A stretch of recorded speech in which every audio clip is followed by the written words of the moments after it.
ఈ ఉత్తరాలు పంపించడానికి ఆ అమౌంట్ ఎలా మీకు వచ్చేది?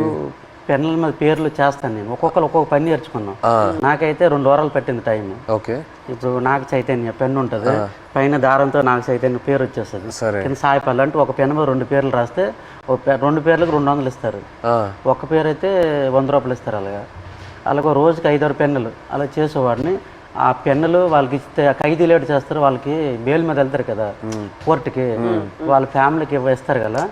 ఆ డబ్బులతో మేము ఏంటంటే అప్పుడప్పుడు ఏదో గుడ్లు తెచ్చుకుంటూ కానీ మాంసం కానీ తినడం కానీ, 22 మందికి మరి మెయిన్ లీడర్ని కదా, వాళ్ళ గెడ్డలకు కానీ వాళ్ళ రింకిలకు కానీ బిస్కెట్లకు కానీ ముసలి వాళ్ళకి తెలియదు కదా, వాళ్ళకి డబ్బులు ఇచ్చేవాడిని గెడ్డలకి.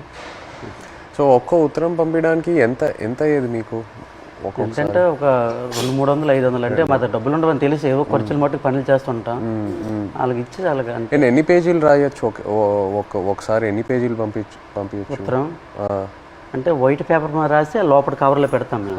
మినిమం రెండు పేపర్లు 22 మంది 2 పేపర్లో రాసి పంపించాలి. అంటే ఇద్దరేసిది ఒక్కో ఉత్తరం ఉంటుంది. 22 మంది ఎవరిదా ఇద్దరు జాయింట్ పడేవాళ్ళం. ఓకే. ఇంకా డబ్బులు లేనప్పుడు సర్దుకుండేవాళ్ళం. అలాగే ఇటు పెట్టి అలాగే అడ్జస్ట్మెంట్ అయ్యేవాళ్ళం.